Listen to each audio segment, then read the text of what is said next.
আপনি দেখেন ওইখানকার হিট ছবি যদি এখানে আসে সেটা কিন্তু চলে না। কখনই আপনার একটি ঈদে যেখানে 100-150 সিনেমা হল, সেখানে দুটার বেশি ছবি আসা উচিতই না। হ্যাঁ, দ্বিতীয়ত আমি কার সাথে আসব সেটা আমাকে দেখতে হবে। তৃতীয়ত আমার ছবির জোর কতটুকু, আমার ছবির আর্টিস্টকে তাকে ঈদে অ্যাকসেপ্ট করবে কি না সেটাও বুঝতে হবে। এগুলো বুঝে আসতে হয়। আমি এটা মনে করি না যে স্টার থাকলেই ছবি চলবে। স্টারের সাথে আপনার যে প্রধান যে স্টারটা সেটা হলো গল্প। আপনি যদি গল্প ভালো না হয়, গল্পের সাথে যদি আপনার লোকেশন ভালো না হয়, আসলে আমাদের এটা হলো মুসলিম কান্ট্রি, অনেক অনেক কিছুই মানতে হবে আমাদের, যেহেতু আমরা আমাদের দেশটা মানে অনেক কিছু মেনে আমাদেরকে চলতে হয়। আর আমাদের সরকারি যদি সাপোর্ট থাকে তাহলে এটা সব জায়গায় চলে। এখন আমাদের দেশ তো ছবি শুধু বাংলাদেশেই চলছে না, সব জায়গাতেই চলছে, দেশের বাইরে চলছে অনেক জায়গায়। এটা তো আমরা এই ডিজিটালের কারণে আমরা এই সুবিধাটা পাচ্ছি। ওটিটি প্ল্যাটফর্ম যেহেতু চলছে তো সবাই দেখতে পাচ্ছে ছবিগুলো।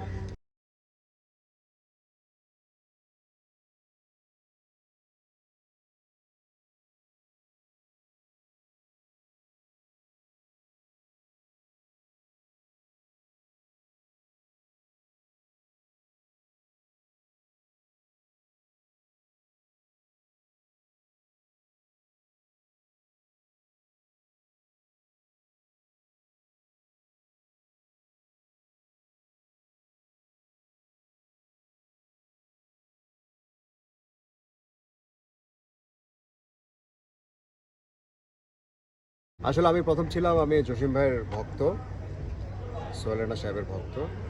এরপর যখন রুবেল ভাই আসলো তখন তার ভক্ত। তারপর তিনি আমার আসলে মানে আছে না যে প্রাপ্তির চাইতে মানে যতটুকু পাবো তার চেয়ে বেশি যখন পেয়ে গেছি তখন কি করতে হবে সেটা বুঝে উঠতে পারিনি। তারপরে মনে হলো যে এটা এমন একটা জায়গায় আটকায় দিল আমাকে।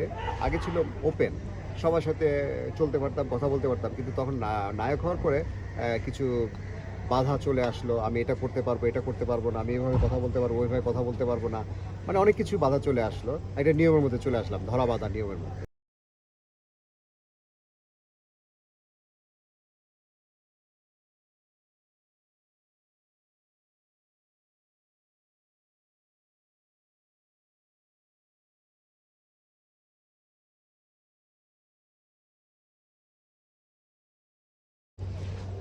আগে যা ছিল, আগে যেভাবে আমাদের দুদেশ মিলিয়ে যে ছবিগুলো হতো, আমরা যেটা দেখেছি যে 50-40 বা 50-50 যেটা থাকতো, টেকনিশিয়ান হিরো, হিরোইন ওখানকার, হিরো এখানকার, টেকনিশিয়ান ওখানকার, এখানকার মিক্সড করে যেটা থাকতো, এবং যেভাবে এটা তৈরি হয়েছিল আগে, এবং মাঝখানেও একটা হয়েছিল, সেটা হয়তো আবার আমাদের বাংলাদেশের যারা দর্শক আছেন, আমাদের যারা ভক্ত, তারা কিন্তু বাংলা ছবি দেখতেই পছন্দ করে।